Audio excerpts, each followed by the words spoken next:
Welcome back. We are now going to get started on some word work. So by now you should have already watched the reading mini lesson video and completed your reading activity for today.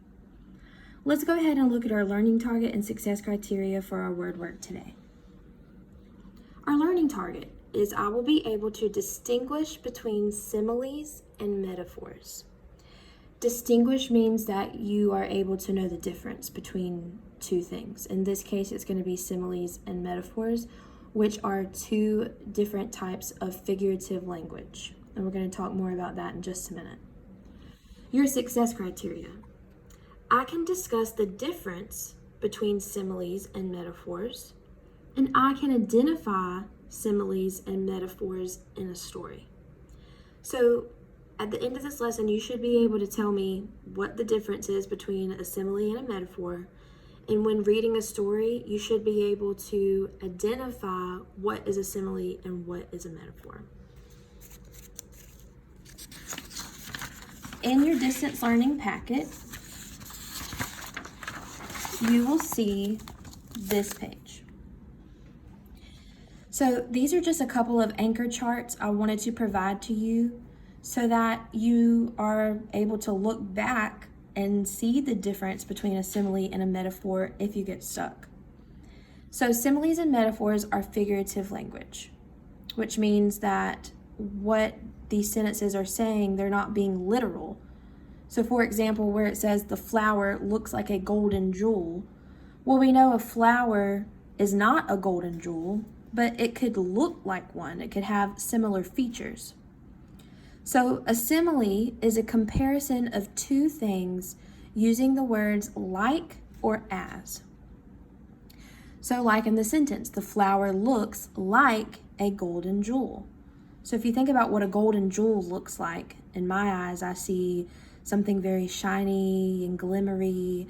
So, and I see, we know the golden color kind of has a yellow tint to it. So I would assume this flower probably is yellow and shiny and glimmery and beautiful. The next sentence is the tree is as tall as a skyscraper. So in this sentence, they're comparing the height of a tree to the height of a skyscraper using the word as.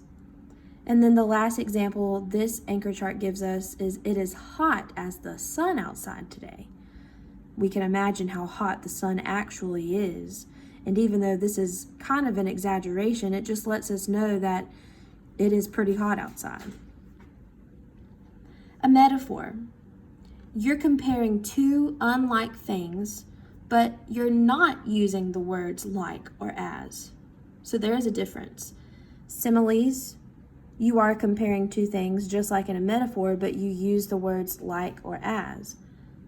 Metaphors do not use the words like or as. So there's your difference. Here are two examples.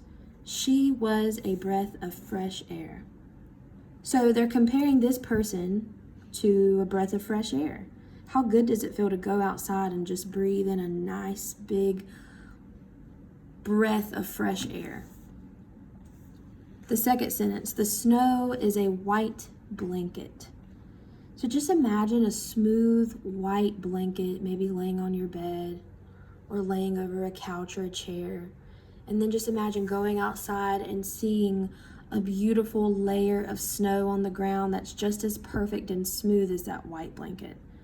So there's two things being compared, but it's not using the words like or as.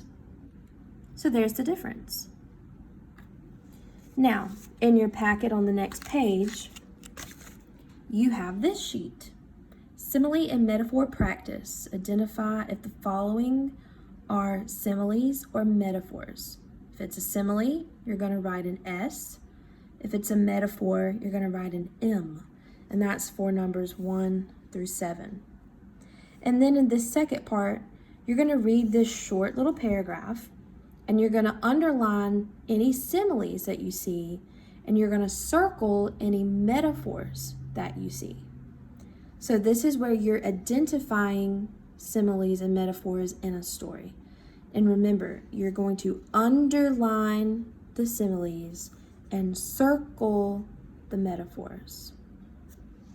Let's do number 1 together. Remember 1 through 7, we're just writing S or M. Jillian sang as beautifully as a bird. So right off the bat, I'm noticing that they are using the words as. Jillian sang as beautifully as a bird. So if I go back to my anchor chart, I can remember that a simile is when you are comparing two things and you are using the words like or as. So it can't be a metaphor because remember, metaphors don't use those words like or as. So for number 1, I would write an S because it is a simile. Let's read the first couple of sentences of our paragraph and see if we can find a simile or a metaphor, and then you're going to do all the rest by yourselves. One cold evening, Mark was ready to go home. Okay, so I have to ask myself, is anything being compared in that sentence? Do I see the words like or as? One cold evening, Mark was ready to go home. No, I think that's just a normal sentence. Let's go to the second sentence. He had been working like a dog all day. Okay, I do see the word like, and I do see that this sentence is comparing how Mark had been working like a dog. So let me flip back to my anchor charts. They use the word like, so that means that that second sentence is a simile, which means that I would take my pen or my pencil or whatever I'm using to write with, and I would just underline that sentence. He had been working like a dog all day. I would underline that sentence and then keep going. So you're going to finish numbers 2 through 7.